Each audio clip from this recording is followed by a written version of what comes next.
कहानी रामायण से। हेलो दोस्तों, मैं हूँ आचार्य स्वतंत्र शुक्ल। हम आप हैं श्रीमद् वाल्मीकि रामायण के अंतर्गत सुंदरकांड के अष्टम सर्ग पर। हनुमान जी लंकापुरी में भ्रमण कर रहे हैं सीता मैया की खोज में।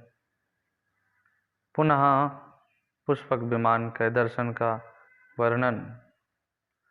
रावण के भवन के मध्य भाग में खड़े हुए बुद्धिमान पवन कुमार कपिवर हनुमान जी ने मणि तथा रत्नों से जटित एवं तपे हुए स्वर्णमय गवाक्षों की रचना से युक्त उस विशाल विमान को पुनः देखा।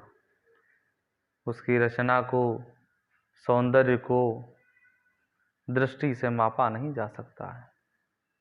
उसका निर्माण अनुपम रीति से किया गया था।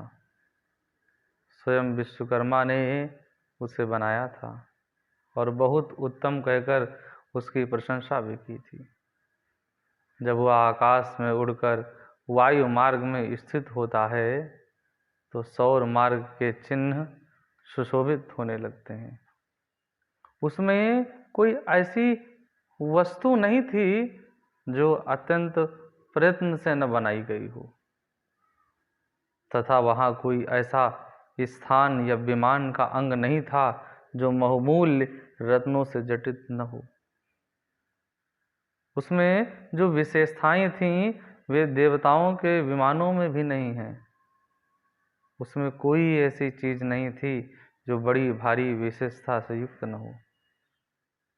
रावण ने जो निराहार रहकर तप किया था और भगवान के चिंतन में चित्र को एकाग्र कर भगवान का जो चिंतन किया था, इससे मिले हुए पराक्रम के द्वारा उसने उस विमान पर अधिकार प्राप्त कर लिया था। मन में जहाँ भी जाने का संकल्प उठता वहीं वह विमान पहुँचाना। अनेक प्रकार की विशिष्ट निर्माण कलाओं द्वारा उस विमान की रचना हुई थी। कहते हैं जहाँ तहाँ से प्राप्त की गई दिव्य विमान निर्माणोचित विशेषताओं से उसका निर्माण हुआ था। वह स्वामी के मन का अनुसरण करते हुए बड़ी शीघ्रता से चलने वाला था।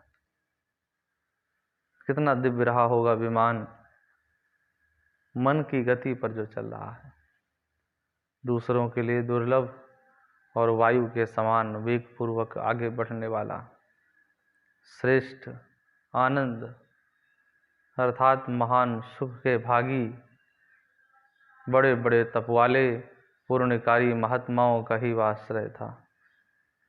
वह विमान गति विशेष का आश्रय ले व्योम रूप देश विशेष में स्थित था। आश्चर्यजनक और विचित्र वस्तुओं का समुदाय उसमें एकत्र किया गया था। बहुत सी शालाओं से कारण उसकी बड़ी शोभा हो रही थी। वह शरद ऋतु के चंद्रमा के समान निर्मल और मन को आनंद प्रदान करने वाला था। विचित्र छोटे छोटे शिखरों से युक्त किसी पर्वत के प्रधान शिखर की जैसी शोभा होती है, उसी प्रकार अद्भुत शिखर वाले उस पुष्पक विमान की भी शोभा हो रही थी, जिसके मुखमंडल कुंडलों से शोभित और नेत्र घूमते या घूरते रहने वाले थे। निमेष रहित तथा बड़े बड़े थे। वे अपरिमित भोजन करने वाले, महान वेगधारी, आकाश में विचरने वाले तथा रात में भी दिन के समान ही चलने वाले सहस्रों भूतगण जिसका भार वहन करते थे, जो वसंत कालिक पुष्प पुंज के समान रमणीय दिखाई देता था और वसंत मास से भी अधिक सुहावना दृष्टिगोचर होता था। उस उत्तम पुष्पक विमान को वानर शिरोमणि हनुमान जी ने वहां देखा। इस प्रकार श्री वाल्मीकि निर्मित